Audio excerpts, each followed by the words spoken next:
Bonjour, bonjour et bienvenue dans Bref de Poésie. J'ai le plaisir aujourd'hui de présenter une émission sur le travail poétique de Grégory Rateau. Donc, il est poète, écrivain, réalisateur. Le premier poème s'intitule Poème païen. Il fait l'objet d'une édition en tirage limité aux éditions L'œil de la Méduse, avec des très très belles gravures de Daniel Péan-Leroux. Alors, Poème païen. À la fin, je me présenterai devant vous, presque nu, avec seulement mes bagues en éventail, une pour chaque vie que j'ai vampirisée. Les yeux gris d'un trop-plein de soleil, l'iris en parchemin, récit des folies de ma jeunesse.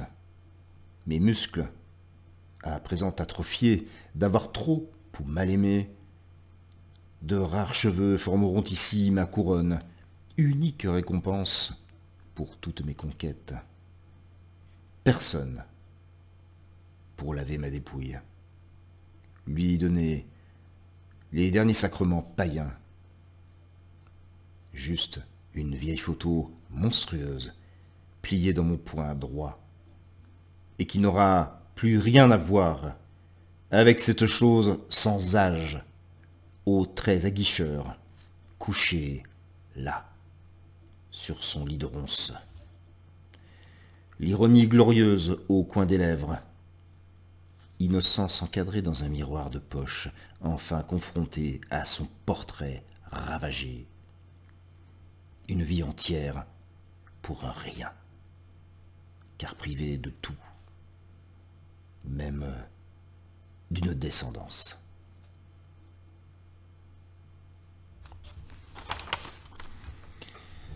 Donc, je vais lire maintenant d'autres textes très beaux de sa production. Le premier s'intitule Île d'Arran. Donc, ce sont les îles qui sont à l'ouest de l'Irlande, qui font partie du comté de Galway. J'ai eu le plaisir d'y m'y rendre il y a pas mal d'années, c'est absolument magnifique. Inishman et Inisheer, je crois, un truc comme ça. Bon, c'est pas un gaélique, hein, je prononce mal. Ouais, je me souviens d'être trempé, de boire du whisky chaud, sucré, ça réchauffe, certain. Un beau voyage en tout cas, donc eh bien, voyageons avec Grégory Rateau sur les îles d'Arn. Surdité de la roche.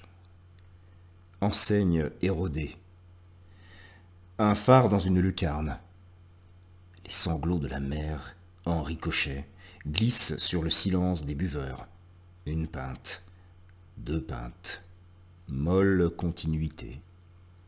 Calfeutrée devant la cheminée, la vieille remet une tourbe, claquant sa langue à chaque crépitement.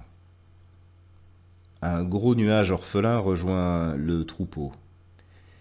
Éclaircie vitale, la lumière, mousse de rue. Les mêmes gueules d'échouées dans le miroir éventré. L'écho de la mer jusqu'à la nausée.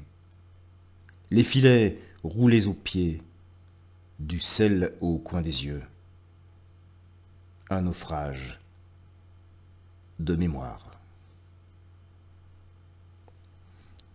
Et je me permets de rajouter un voyage à faire. Pour qui parle le poète ? Où est-il, celui qui parlait le langage des astres? Celui capable de réformer le monde, ou de l'embraser d'un souffle acide, de l'enrouler d'un bon mot jusqu'à l'implosion des sens, de faire de tout ce qui était cendres incandescentes. Où es-tu? Toi le dernier nadir, fais-nous entendre ta voix. Tu ne peux plus t'adresser qu'à une poignée d'hommes. Tu dois parler à tous. Descends de ton zénith, de ta copieuse bibliothèque. Reviens-nous d'Abyssinie, avec de l'or autour de la taille. Distribue tes trésors au peuple. Accompagne-les dans leur retraite, dans leur solitude de masse. Mais s'il est peut-être déjà trop tard. car voici venu le temps des nombrilistes, des briseurs de rêves. Dans ta silencieuse fureur, tu nous as tourné le dos à tous, sans distinction aucune.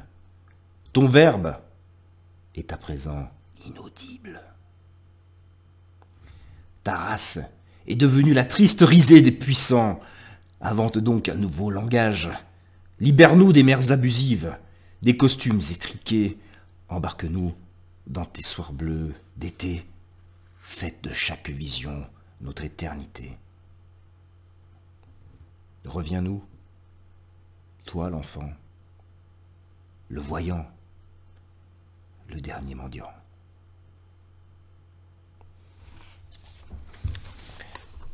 Et un dernier texte pour cette lecture du travail de Grégory Rateau, intitulé « La conspiration du réel ». J'aimerais m'embarquer dans la douceur de ce large, sans nom, sans destination. Rouleur d'éternité, nulle escale, voyager en solitaire, en prendre plein les embruns. Un ressac de présents concentrés, bout au vent, fumer l'horizon jusqu'à ce point fixe, cette lueur qui pique les yeux, où convergent mes dernières forces vives. Saisir cette brèche, résister un bon coup contre ce sel qui s'accroche à mes basques, me ronge au talon d'Achille.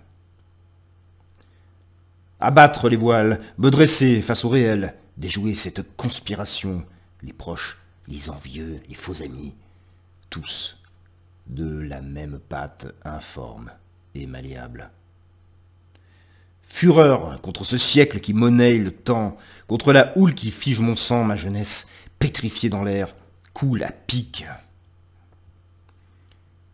Dans un dernier sursaut de bon sens, je me glisse par le hublot grand ouvert, avec Martin Eden, le repos du marin. Cette peur panique du noir, primale, sauvée par le spectacle d'un poisson lanterne, éclaireur des profondeurs. Je sais maintenant où jeter l'ancre, sans peur.